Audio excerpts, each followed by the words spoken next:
everyone. Our next guest got high at the Kremlin, sang on stage at the Grammys, rode in Ronald Reagan's motorcade, and drank out of the Stanley Cup. Eventually, it all crashed in around him, sparking a path toward recovery and self-discovery. Craig Schmell is the author of The Uninvited, How I Crashed My Way into Finding Myself, and he joins us now. Craig, thanks so much for being here. Thanks for having me. So why is it so important to share all these stories right now with everyone? I think it's important because the message of the book is about finding yourself and understanding who you are. When I was doing these things, I was lost. And it was about escape for me. And today, I'm not that guy. I've turned into a good guy today. Okay, on to some of these stories. Sorry. So how did you get away with this stuff? Let's start. Smoking pot at the Kremlin. Explain. So I was studying abroad in London when some friends went to Russia and said, you have to go to Russia. And we went and bought denim jeans, which we were told you can sell for a lot of money in Russia. So we went to Russia, and as I was leaving for Russia, a friend from New York sent me an envelope with some marijuana in a little case, and he said, go get high in the Kremlin. And I said, what great idea. So we went to Russia, sold our jeans, made thousands of rubles. We were capitalist kings in a socialist society, and we got high in the Kremlin and marched in the May Day parade. And when I left the country, I decided to take a Russian flag off one of the government buildings. So it's one thing to do these things these days, or try to do some of these things these days in the age of social media and going viral and essentially building a brand for yourself. But none of these absence services were around 27 years ago, 30 years ago when you were doing this. What was your motivation? My motivation was simply to escape. I love to drink, and I love to smoke marijuana, which I think was the first time I was escaping. And as my life kind of continued, I wasn't very happy with myself. And I got caught up in that world and living in New York City in the clubs. And then I went to an event, and I didn't belong, and it felt like I was the king of the world. You managed to get on stage at the Grammys with Whitney Houston and Michael Jackson. Correct. Again, explain.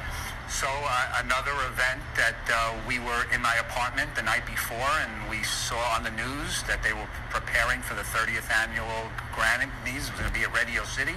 I went down to Radio City the night before. I kind of snuck in the way I used to sneak into a lot of places. I went to the guard. It's the night before. It's not a lot of security. And he said, who are you? And I said, I'm working inside. I went out to my car to get my asthma, and I showed him my asthma, and it's very believable when you have a prop.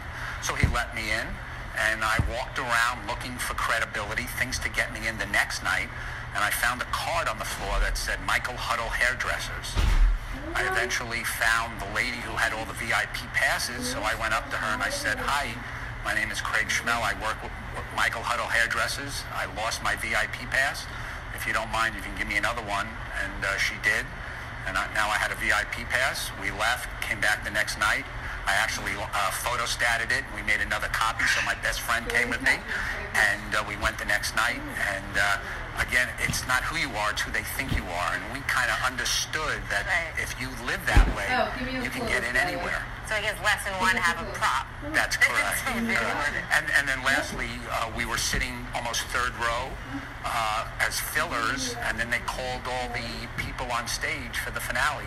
And I just walked on stage, and there I was with Michael Jackson and Whitney Houston and a whole other bunch of stars. What were some lessons learned from, we can call them shenanigans, I think it's... Absolutely. What were some lessons that you took away from this time in your life?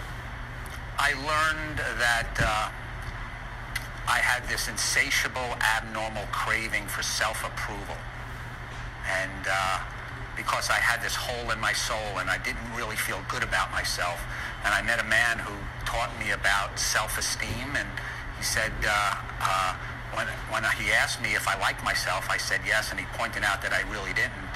And I asked him, what do you do? And he said, in order to build self-esteem, you have to do esteemable acts. And so the lessons learned were that when you do good, you feel good about yourself. And I was doing a lot of bad, and that's why I was lowering my self-esteem.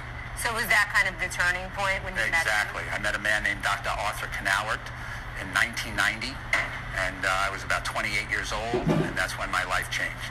Craig, how have you been able to continue to stay sober for the last 27 years? Where is it that you now look to, or in order to keep that self-esteem and really continue to live on this new path? I have a wonderful support group. I am a recovering alcoholic, and which I'm not ashamed of, and I am involved with 12-step groups, and I help a lot of people, and it's really fulfilling today. Today it's about giving, not taking, where my old life was about taking, not giving.